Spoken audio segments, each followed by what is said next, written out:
Bonjour, bienvenue sur Tao. Alors aujourd'hui j'attaque la 4e vidéo sur la stabilité du bateau vs choix d'un bateau de voyage. Donc là on entre de plus en plus dans le vif du sujet, là on va vraiment parler des qualités d'un bateau de voyage. Alors je vous conseille vraiment d'aller revoir les vidéos précédentes, la 2 et la 3 particulièrement, sinon là je pense que vous allez vraiment avoir du mal à comprendre. Alors il y a une nouveauté sur mes vidéos maintenant, c'est qu'il y a un sponsor. Le sponsor c'est moi-même, puisque j'ai créé tout récemment une société de conseil personnalisé en achat de voiliers et d'expertise de pré-achat. Mon but, c'est en fait de vous accompagner, que vous soyez des marins néophytes ou des confirmés, pour vous aider à préciser vos projets et vos besoins, et puis après de vous aider à choisir un voilier adéquat parmi toutes les annonces que l'on peut trouver. Si besoin, allez avec vous l'expertiser, une expertise de qualité d'une journée ou 2 journées si le bateau est assez compliqué. Et puis je peux aussi vous conseiller dans sa préparation en vue de lointains voyages. Voilà, n'hésitez pas à aller visiter mon site, je mettrai le lien dans la description en dessous de la vidéo. Et n'oubliez pas, si la vidéo vous plaît, de mettre un petit pouce bleu vers le haut, vous abonner, cliquez sur la cloche pour être notifié des prochaines vidéos, partagez sur vos réseaux sociaux et commentez. Allez, on reprend la vidéo. Donc on a été resté aussi à ce petit dessin. Le bateau quand il navigue, il y a la force aérodynamique qui est dans la voile, il y a la force antidérive de la quille, ça s'appelle le couple de chavirage, et ça on va beaucoup en parler là dans cette vidéo. Et il y a le centre d'inertie du bateau, le point G, et le centre de carène. Et je vous rappelle, la stabilité du bateau dépend de l'intensité de ses déforces, d'Archimède et du poids, de leur position relative et de leur position dans le bateau. Quand je dis position relative, de leur position dans l'espace entre elles. Donc, tout ça, ça nous amène quand même à ce qu'on avait dit. Donc, je vous laisserai lire aussi ceci là en mouvement. Ça va aussi nous intéresser pour la suite de la vidéo. Mais pour en revenir, donc, l'architecte, c'est lui qui fait des compromis. Donc, il est évident que c'est plus facile pour lui de faire des compromis sur un grand bateau qu'un petit bateau. Donc, un petit bateau, souvent, ça peut être moins efficace dans une forte mer, tout simplement parce qu'il va devoir demander à l'architecte plus de travail et surtout plus de talent pour lui. C'est plus facile, dit autrement, c'est plus facile pour un architecte de faire un grand voilier qui a de bonnes qualités nautiques qu'un petit voilier qui a de bonnes qualités nautiques. Parce qu'à partir du moment où il fait un bateau grand, il peut à peu près, si tu mets le poids où il veut, il peut donner la largeur qu'il veut, etc. Quand il a un petit bateau, il se trouve plus vite limité. Il ne peut pas faire un bateau de 5 mètres de long, par exemple, qui ferait 5 mètres de large. Parce que là, dans le cas, ça se rappellerait un carré, quoi. Voilà. Voilà, donc on va attaquer la stabilité d'un bateau quand il navigue. Qu'est-ce qui se passe quand le bateau navigue en mer? Quels sont les facteurs de sa sécurité? Donc là, je vais tout de suite éliminer aussi dans les problèmes de sécurité le cas particulier d'un homme à la mer. On ne va pas en parler parce que ce serait, entre guillemets, ça pourrait être le sujet d'une vidéo vraiment à part et c'est un cas particulier. Donc la sécurité du bateau, elle dépend de l'environnement, vent, houle, du facteur humain et du facteur bateau matériel. Voilà. L'environnement. Le vent n'est rarement un problème. On peut toujours plus ou moins se débrouiller du vent, quand on reste dans les limites de la conception du bateau. Le problème, il vient de la houle. Donc là, je vous renvoie aussi à la vidéo 3. Cas particulier de l'environnement, c'est si vous êtes mis dans des situations qui sont vraiment compliquées, c'est-à-dire vous voulez rentrer dans un port et il y a une passe qui se forme à l'extérieur du port et puis vous rentrez avec un coup de vent, vous retrouvez vent contre courant, c'est pas des conditions normales d'utilisation, donc ça on va éliminer, on va pas parler de ça parce que c'est des cas particuliers et en fait ça revient plutôt à un cas d'erreur humaine parce qu'en fait vous vous trouvez dans une situation où vous ne devrez pas vous trouver avec votre bateau. Voilà.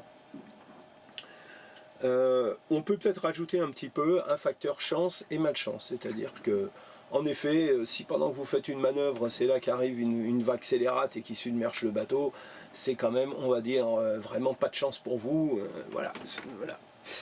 Il y a en navigation un facteur malchance et voilà, c'est à prendre en compte aussi. Des fois, c'est quand même pas de la faute de personne, c'est pas de la faute du bateau, c'est pas de la faute de l'équipage.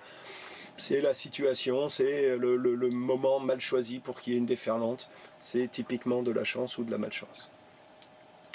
Je souhaite aussi revenir vite fait sur ces catégories de navigation. Vous voyez que donc on trouve 4 catégories de navigation, donc c'est dans Culture Nautique que j'ai pris ça, A, B, C, D. Donc un bateau de catégorie A, c'est quand même plutôt ce qu'on va utiliser pour un bateau de grande croisière. C'est fait pour naviguer jusqu'à un vent de force 9 et une mer qui est jusqu'à 10 mètres. Donc vous voyez, dès qu'on prend 10, 11, force 10, 11, et encore plus forte raison 12, et ben entre guillemets, c'est plus dans les capacités du bateau. En tout cas, ce n'est pas une obligation légale pour les chantiers d'avoir fait un bateau pour un force 10 ou un force 11. Malgré tout, ça ne veut pas dire que les bateaux ne sont pas conçus pour ça et que les architectes n'ont pas conscience que leurs bateaux peuvent être utilisés dans ces conditions-là. Force 9, ça fait pas beaucoup, hein, ça fait 45, 50 nœuds. C'est pas énorme. Je veux dire, avec Tao, je me suis déjà trouvé dans des conditions plus exceptionnelles. Je veux juste aussi préciser rapidement, il ne faut pas non plus trop stresser là-dessus, parce que quand même, c'est quand même extrêmement rare de prendre des très très mauvaises conditions. Moi, je ne pense pas que j'ai pris plus de 10 ou 11 Beaufort. J'ai jamais pris 12 Beaufort, malgré toute l'expérience que j'ai et le nombre de MIG que j'ai fait. Voilà, je pense avoir pris jusqu'à peu près 60 nœuds de vent, établis peut-être pendant quelques heures, mais même pas très longtemps, et ça de façon exceptionnelle, peut-être 2 ou 3 fois, c'est tout. Alors, reparlons rapidement maintenant. Dans le facteur humain, il y a votre responsabilité est engagée par rapport à la préparation du voilier. Donc déjà, naturellement, le choix du voilier que vous utilisez. Si vous avez acheté un bateau qui n'est pas conçu pour l'utilisation que vous en faites, si vous avez un accident, c'est bien vous qui en êtes cause, parce que vous avez choisi pas le bateau adapté à votre utilisation. Le choix du matériel, la qualité du matériel, l'entretien du matériel est extrêmement importante. Les rapports d'accidents montrent que souvent les accidents ne sont pas la cause d'une seule chose, sont souvent la cause de plusieurs petites choses qui arrivent.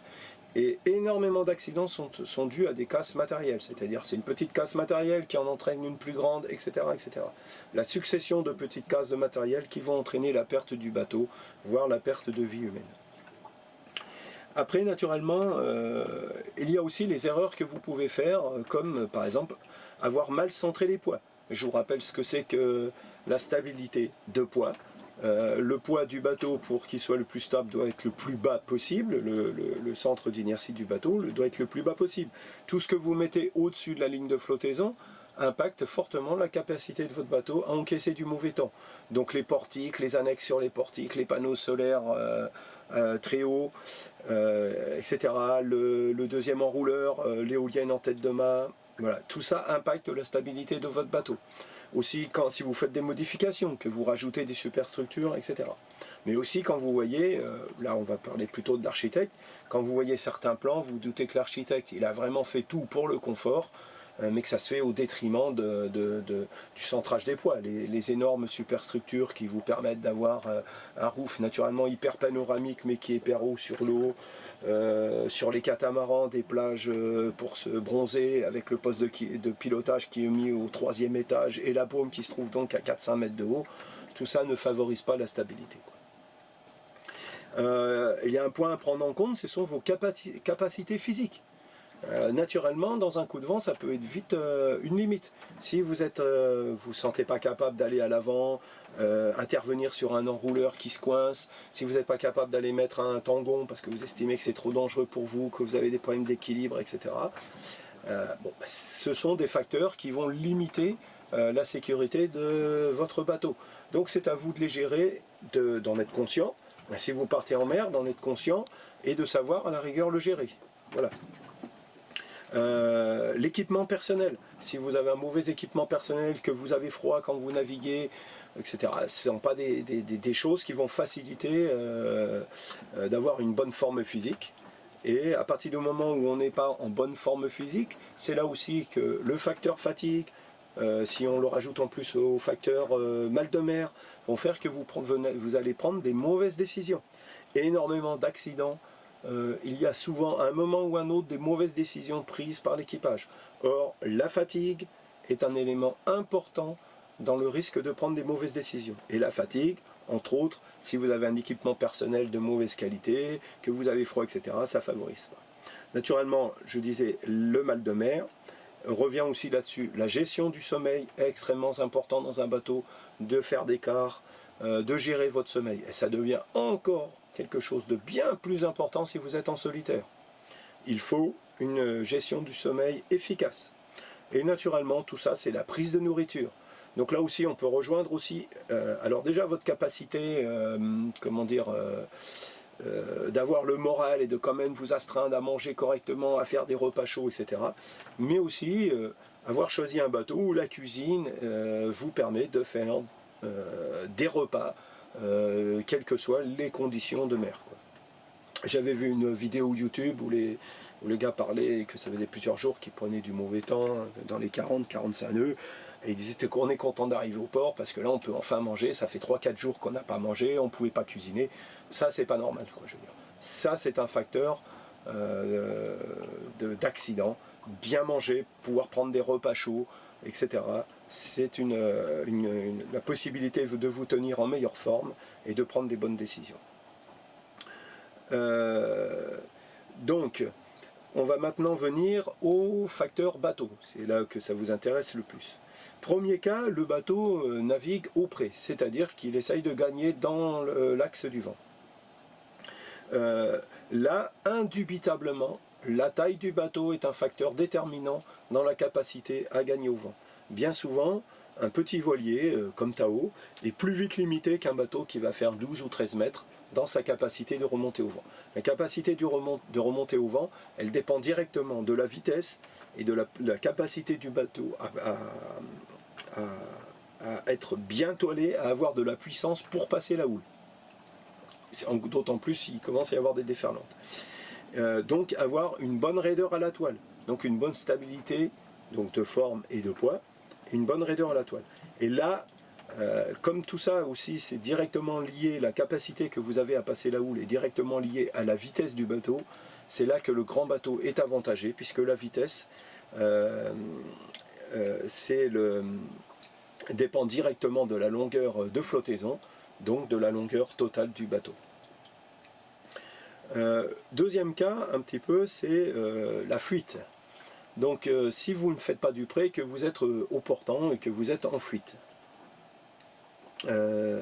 J'ai oublié, dans le pré, généralement, on n'essaye pas trop de faire du pré dans du très mauvais temps.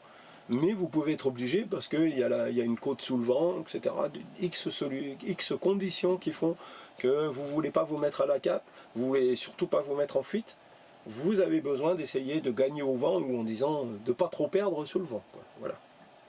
Parce que assez vite, ça revient qu'on fait du pré, mais en fait on fait plus ou moins du travers, hein.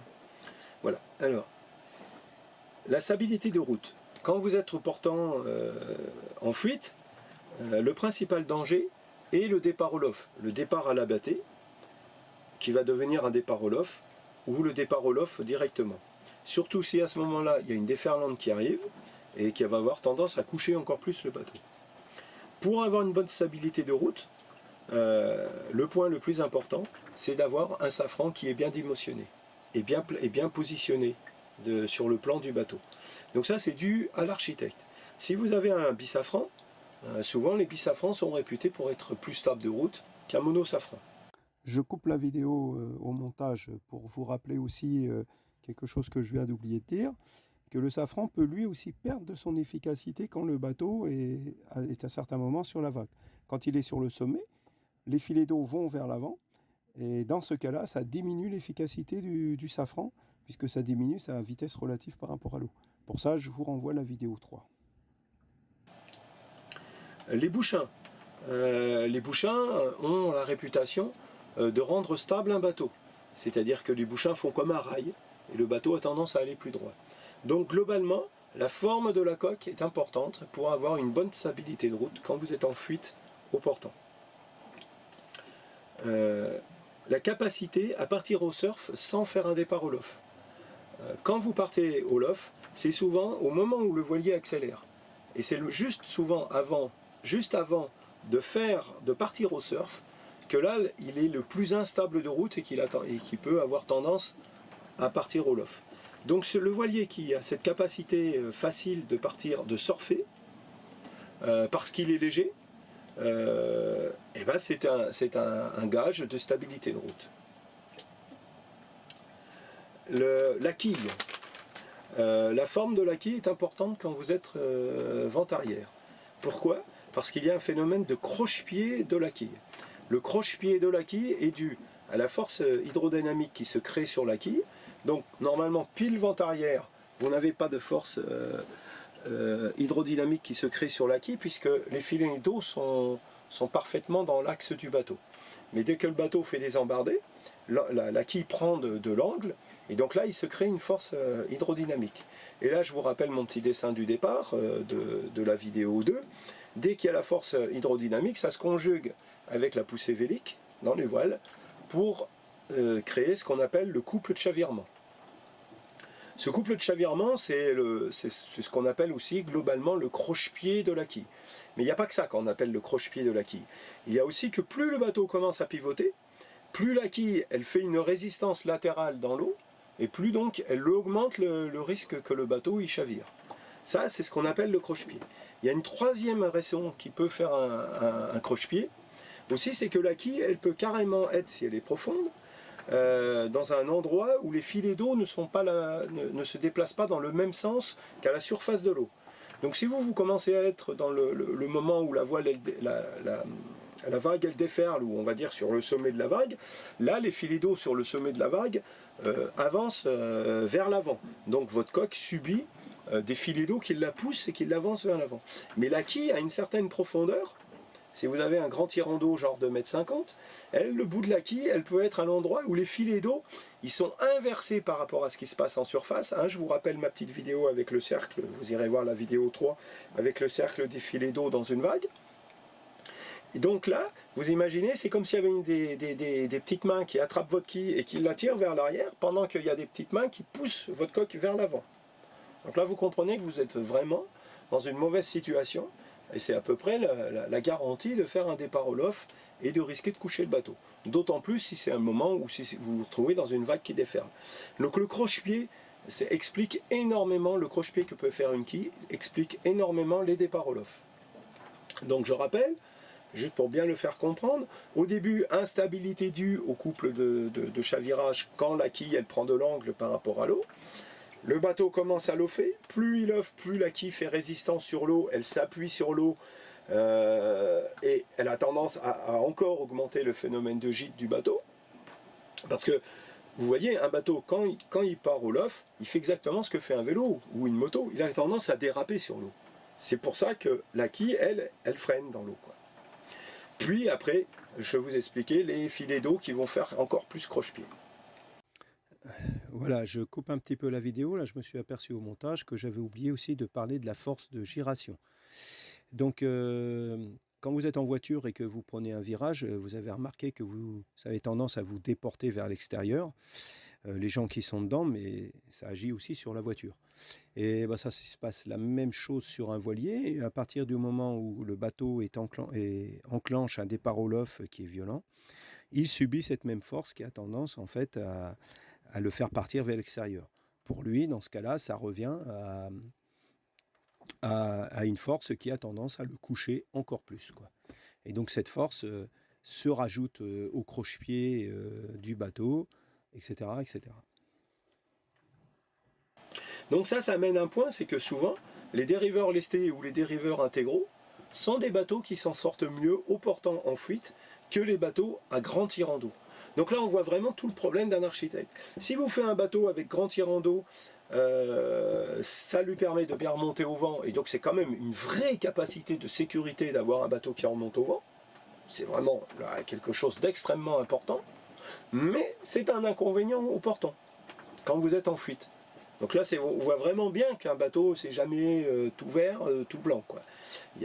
C'est toujours un compromis, et c'est toujours ce que vous gagnez d'un côté, vous pouvez le perdre de l'autre. Le roulis rythmique. Si votre bateau a un risque de roulis rythmique, c'est une cause d'instabilité au portant. Pourquoi le bateau, le roulis rythmique crée des causes d'instabilité? Parce que dès que votre bateau prend de la gîte au portant, votre coque n'est pas symétrique.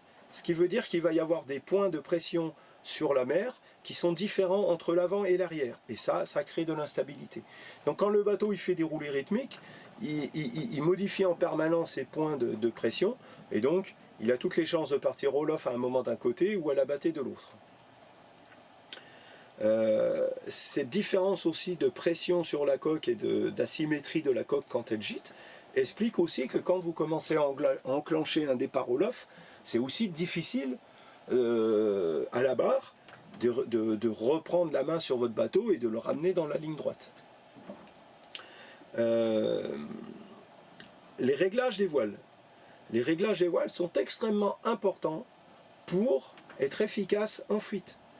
Si je vous rappelle, si vous êtes quasiment en vent arrière ou vous êtes vent arrière, votre voile devrait être à 90 degrés par rapport à l'axe de déplacement du bateau. Si votre voile est à 90 degrés de l'axe de déplacement de votre bateau, la poussée vélique est bien orientée vers l'avant. Elle n'a pas tendance à faire gîter le bateau. Elle ne crée pas trop de couple de chavirement. Il y a juste la traînée de la voile qui crée un petit peu de couple de chavirement. Si votre voile est beaucoup plus bordée dans l'axe, la poussée vélique est plus orientée vers le côté, et donc ça crée plus de couple de chavirement. Donc il est bien compréhensible qu'il y a plus de couple de chavirement au pré qu'au portant, mais si au portant vous avez mal réglé votre voile, vous vous mettez un peu dans la situation du pré. Donc, par exemple, les barres de flèche qui sont maintenant sur les nouveaux voiliers qui sont extrêmement poussantes, qui vous empêchent de choquer la voile, ce n'est pas un facteur de stabilité au portant. Le fait de ne pas vouloir utiliser un tangon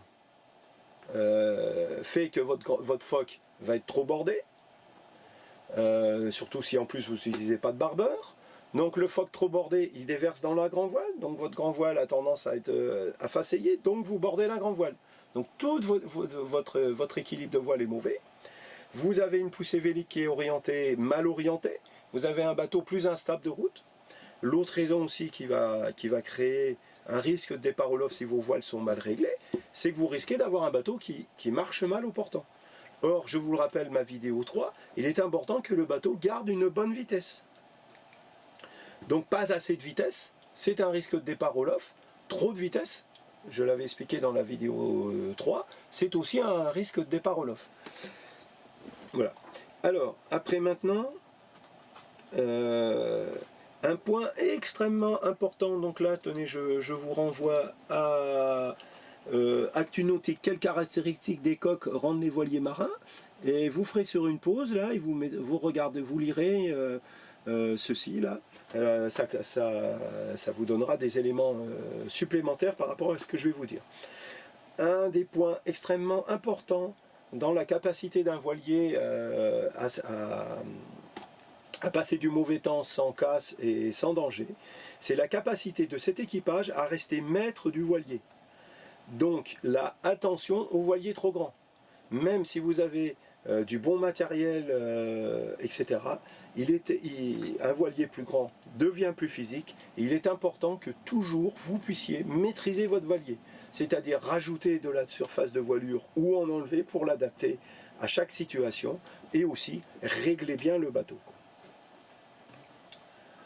La casse, donc je disais, oui, je l'ai déjà dit ça, je crois, les accidents surviennent souvent par une succession de petites casses qui amènent la grosse casse.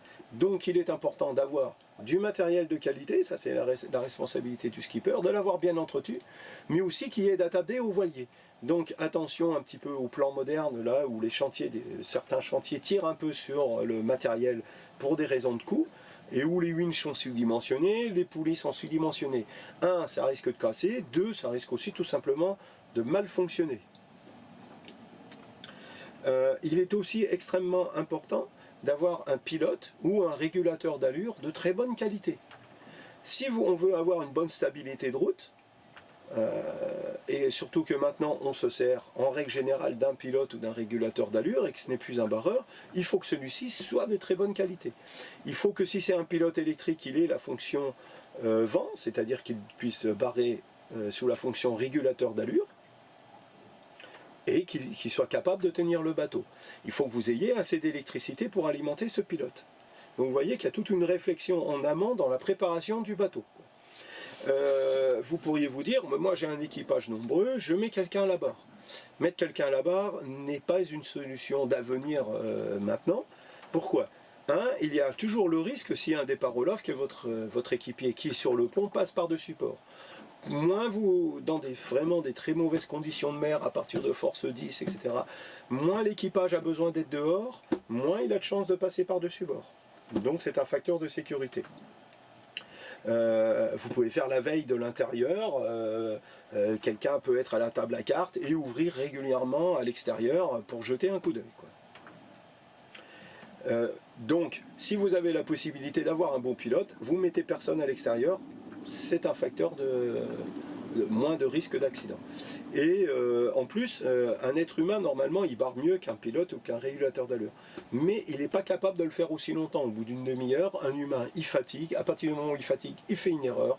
C'est un risque de départ au loft. Alors encore une petite coupure au montage, parce que j'en ai parlé un petit peu, mais j'ai peut-être pas tout à fait assez insisté. Moi, je fais partie des gens qui aiment bien les bateaux légers. Alors après, là, j'avoue que ce n'est pas une position commune, enfin, ou en tout cas partagée par tout le monde, enfin, c'est un peu la mienne. Moi, j'aime bien les bateaux légers pour la raison que si vous avez un bateau léger, vous n'êtes pas obligé de mettre beaucoup de surface de voilure pour qu'il ait suffisamment de vitesse dans du mauvais temps. Et donc, ça rejoint qu'un bateau léger, pour moi, je le trouve plus facile à manœuvrer qu'un bateau lourd. Parce qu'il est plus adapté à mes forces. Voilà. Donc moi, je préfère les bateaux légers. Aussi parce qu'ils ont plus de capacité d'accélération quand la vague arrive, etc. Et ça, pour moi, je trouve que que ça crée un bateau qui est plus sain. Après, voilà, c'est pas une position qui est partagée pour tout le monde, mais c'est la mienne, quoi.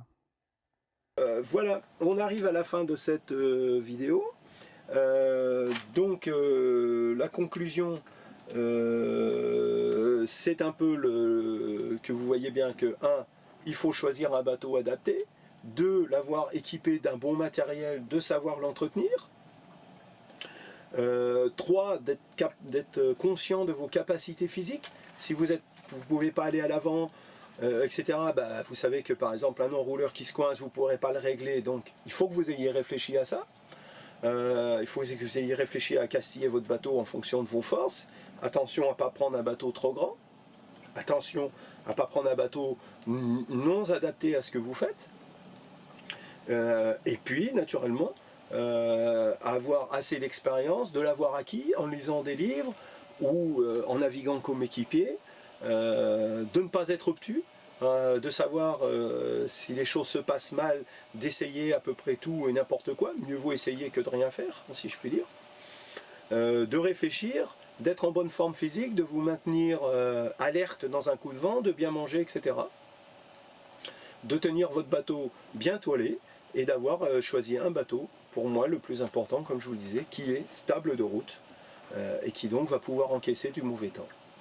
Voilà, la prochaine vidéo, je prendrai des cas concrets de voiliers sur lesquels j'ai navigué, avec lesquels j'ai pu avoir quelques petits soucis, ou des cas concrets de gens qui ont d'ailleurs écrit les livres et qui racontent leur expérience, et puis on verra ce qu'on peut un petit peu en tirer aussi comme conclusion.